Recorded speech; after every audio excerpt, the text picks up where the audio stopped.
Support for this production comes from the business law firm of Bailey Cavallari, where a perceptive, practical, and personal approach is the foundation for every attorney-client relationship. More information is available on the web at baileycav.com.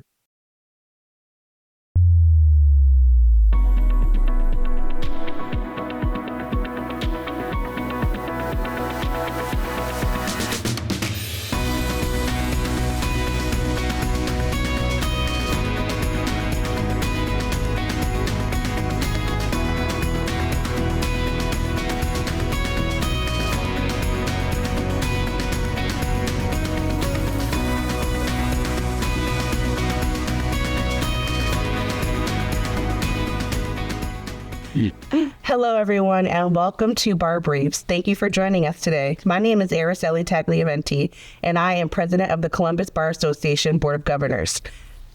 Today, we have a phenomenal guest, and I'm going to let him introduce himself. My name's Frank Ray.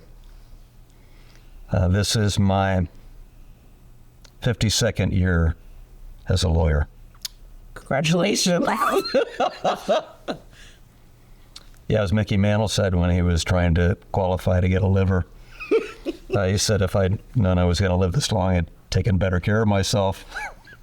Well, you look as if you've taken really good care of yourself, Frank. So thank you for joining us here today. Can you tell us a little bit about your involvement with the CBA? It was an unlikely engagement, really. Okay. Not much of a joiner. Really? Pretty much a loner in terms of how I practiced law, as reflected by the constitution of my law firms over the years. I was the only constant other than my wife, Carol, who was the administrator of the firm. Well, a lot of great alumni, though. But that, I think, is part of the essence of how I tried cases. I was a trial lawyer for 41 years. And how I've gone about the business of my personal life. So to become involved in an organization, counterintuitive for me, recruited by a great gentleman named Ben Zox, who took me to lunch and gave me his review of why he thought I should be engaged and involved in the Columbus Bar Association. I don't know what caused him to focus on me that day, or to even have a vision for someone who wasn't in his family, wasn't in his law firm, but he was nice enough to do that. He'd been president of the Bar Association and had served with great distinction, wonderfully respected within the practicing bar. So, of course, I was flattered by the commentary that he offered and impressed. I really didn't think much about it. I told him I'd mull it over as to how I might begin service, if at all, with the Columbus Bar Association. And then the next step was my great friend Steve Fish, law school classmate at the Morris College of Law, class of 1973. And Steve advised me that he was going to appoint me to head up the professionalism committee of the Columbus Bar Association. The professionalism committee was made up of the law school deans and luminaries within the bar, so it was really an easy point of entry with such highly qualified and motivated people, and we had a good experience with that. And so how many years out of law school did you get voluntold to be on the professionalism committee? Let's see, that would have been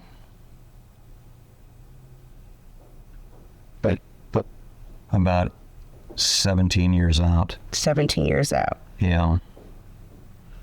So by then I'd been an assistant prosecutor for 4 years. I'd been with the Department of Justice for a year in Washington, and then had a great opportunity with Michael Colley, who was a leading trial lawyer locally, to work as an associate in his firm and started my own firm. I was really just 24/7 working on developing my law firm, my trial practice, sustaining it, the trial practice in such a fashion that there would be opportunity for more business. Because, you know, in the trial business, if you're not winning your cases, your phone probably doesn't ring. Very true. So that had been my focus. Also, 4 kids at home and a mortgage and the whole thing. I was busy, and thankfully so. So this was a collateral opportunity as I viewed it, and probably transient. But the experience continued to really enhance what I thought was not only a professional but personal orientation. And after serving on that committee, what did you do with the CPA? Ran for the Board of Governors. And were you successful? Somehow. Obviously. And so you were on the Board of Governors, and then after serving as a general member, you rose to the ranks. Well, as you know, that's the process. So serving on the Board of Governors for a while, awaited my turn, and then ended up running against someone who became one of my very best friends, Dave Patterson, and eked out a win and served as president. Dave Patterson, by the way, when he ran again after the year that I had somehow deflected him from being president, I was his campaign chair. So the professionalism really he won in a work. rout the next year. I'll put it that way. So I'm glad for that, because he's such a great person, and everybody on the board.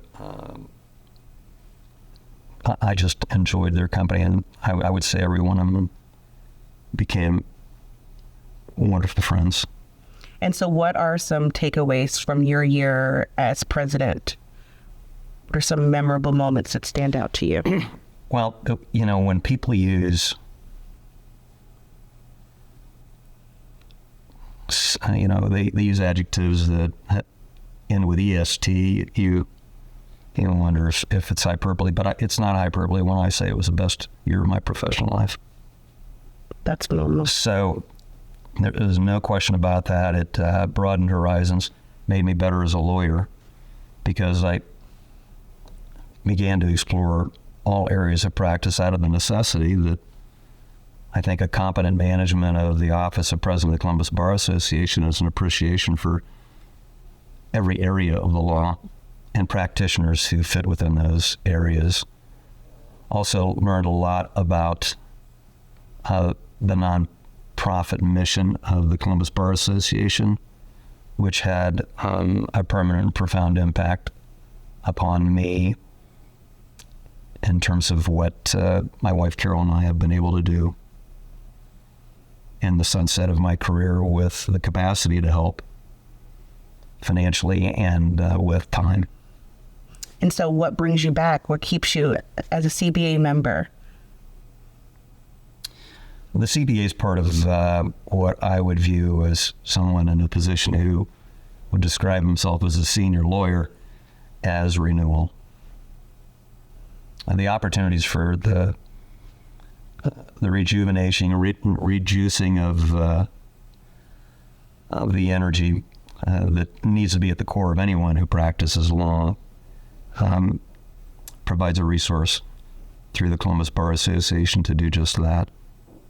So Frank, you joined the Columbus Bar Association when you were well into practicing, so 17 years. Actually, I joined right out of the box, and at the time, there might have even been a free ride for brand new members for the first year. Okay, got it. And my boss in the prosecutor's office, George Smith, encouraged me to sustain a membership, which I'm glad that happened. He and I would occasionally go to the long traditionally convened monthly luncheons of the Columbus Bar Association. The lunch hour luncheons. or like the after hours one? No, this was the button-down collars show up and have lunch together event, and great opportunities to network. I didn't really appreciate that until later. So how does that networking correlate to professional development, business development? Because you talked a little bit about how serving on a committee and being a member has aided you throughout your career. So can you speak to that? When I became active in the Columbus Bar Association, I'd gravitated toward a trial practice that was almost entirely committed to representation of individuals and families in the role of plaintiffs in tort cases. As a result of the networking, I found myself securing referrals in a broadened base of activities and areas in the law. Made me a better lawyer. I undertook them. Sometimes I would reflect as at my personal professional risk, but I managed to get through all of that, and it made me a better trial lawyer, a better lawyer, more broadened in the profession. And when people at this stage in my career say, well, what was your area of practice as a trial lawyer? And it really is true. Give me 8 total strangers, put them in the box, and I can try it. That's phenomenal. But that was, I think, as a direct and proximate result of my having an engagement at the Columbus Bar Association, where I began to interact with people in the various practices who trusted me to take on cases when there were conflicts or when there was a requirement for co-counsel. That's what happened. It truly redirected how my career choices were made as a trial lawyer, and it's facilitated my transition after the last trial of my life, which was 11 years ago at age 65. Left the courtroom, had a pretty nice result. Left the courtroom, went back to my law office and announced that I was done. Really thought I was done, and then this accident of being a mediator for the last 11 years happened. Again, in large measure from my interaction with the leadership of our local legal community, knowing the managing partners through my activities with the Columbus Bar Association, having friendships with the judiciary who were recommending me as a mediator, really something I didn't promote, it just happened. But when I look back on that, the effective capacity to act as if I'm not promoting it really comes from the osmosis of promotion from having networking. Mm-hmm. And I think that really started with my Bar Association involvement. And it just has continued because of my friendships and relationships with leaders in the local bar to help with financial campaigns for my alma mater and for the Columbus Bar Association. And we are thankful for your service. Well, it was a seamless thing. And plus, it doesn't cost you anything. And it's another way to maintain a presence, too, within the Bar Association. To be honest, I think my showing up in the managing partners' offices has helped because of the psychological principle of recency. There I was again in their face. And it reminded them, maybe he might be pretty good as a mediator if he can sell me on committing funds from my organization to help the Columbus Bar Association and the Columbus Bar Foundation.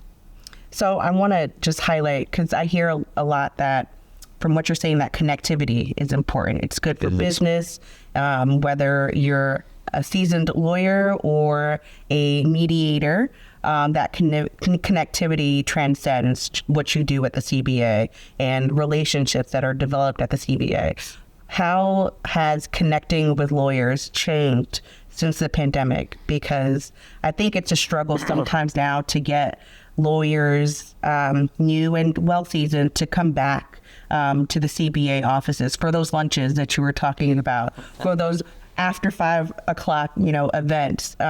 Why is that connectivity so important that we forge ahead?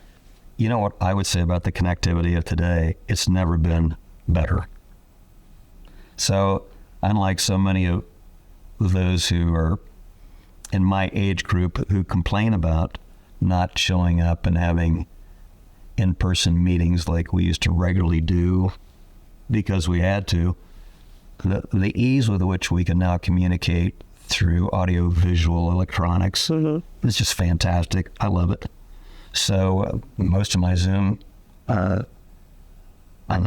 engagements are mediations. Okay. But I've been to the point where if I want to talk to somebody, let's do it audio-visual. We can do it with our phones, Just make sure that you're properly clothed and let's have a conversation. So with that is, I think, an enhancement of an ability to network. Let's say if you really are pretty good with Zoom, and my 12-year-old grandson, who is my IT guy, has taught me pretty well, we can have a lot of people on the screen at the same time. If you want to have a breakout group, you can do that too. So I like the electronic communications because of the ease of gathering and the spontaneity that you can still use to produce a gathering where people are in remote places. And do you think online connectivity is any less significant than in person? I think it's good, but it gets better, I think, if you've had that and then you get together with people too. So I like the combination of the two. And I would encourage everybody my age to start exploring that a little more instead of giving it a stiff arm, because it's really been fantastic for me personally, and I use it with my golf groups, and if we're planning a golf trip, I mean, how fun is that? Everybody's got a glass of wine, and we're talking about how we're going to go someplace and then enjoy each other's company. Same kind of thing happens within the practice of law. I like the fact that for my mediations that there's no excuse now for the decision maker to say, I'm out of town, I just can't be there with you, or I'm really busy. So you gave a plug for your age group going and, getting that, signing up for Zoom. I'm going to give a plug for my age group to actually leave their house and leave their computer and come to events in person. I do agree with that. At the end of the day, to really forge long-standing and meaningful relationships, you need to have the interpersonal, face-to-face, contact. There's no question about it.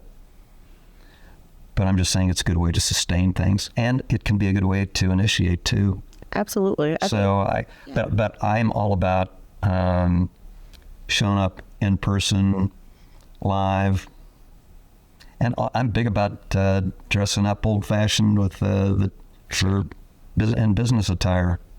I like dressing up occasionally. Yeah. So, occasionally I like to show up to the sidebars, put my nice shoes on. Oh, yeah. I mean, it's just, I used to joke with people in my law firm, let's not look like we're working in a hardware store. Well, all the suits I bought pre-COVID, I do want to get them back out, make sure that they still fit. So. I want everybody to be happy and relaxed too. I'm fine with that. Just, imposing my own standards is not really, calling them standards probably ought to be in quotes, but, everybody really has to find their own soul and how they want to present themselves. But I agree with you, the in-person meetings, where you actually can shake somebody's hand and even maybe give somebody a hug every now and then it's something that shouldn't be ignored and should be retained and developed, I would think. I agree. And Frank, I just want to say, if you could give one piece of advice to someone who's on the fence about joining the CBA, what would you tell them? Well, in terms of the adage, nothing ventured, nothing gained. That's probably a starting point, but it really isn't the motivational point. The motivational point is, what, if anything, can you do to enhance your professional vision and mission? And getting to the point where you have a mission requires input from a variety of sources, I'm convinced. Because shaping and sculpting with one hand tied behind your back will never work. You need to get in a position where you can embrace. And that means the arms have to be extended. And although I'm giving you a metaphor, I really believe that the opportunity to make yourself a better person and a better professional requires a reliable resource of other people who are involved in the same process. How much better does it get if you live in Columbus, Ohio, with one of the best bar associations in the United States? That's right. Right in the middle of the Arena District, where you can probably walk to it from your office if you decide to attend your office, or you can have readily available parking, show up and shake somebody's hand and say hi. Mm-hmm. Have a conversation. It's the only way to really learn. I agree with that, Frank. And on that note, I want to thank you so much for being here today and sharing your wisdom and continuing to support the Columbus Bar Association. Well, I really enjoyed meeting you. I really enjoyed hanging out with you, Frank. And this nice face-to-face conversation's been a good example. Definitely. So thank you so much for watching Bar Briefs, and I hope to see you next time. Thank you.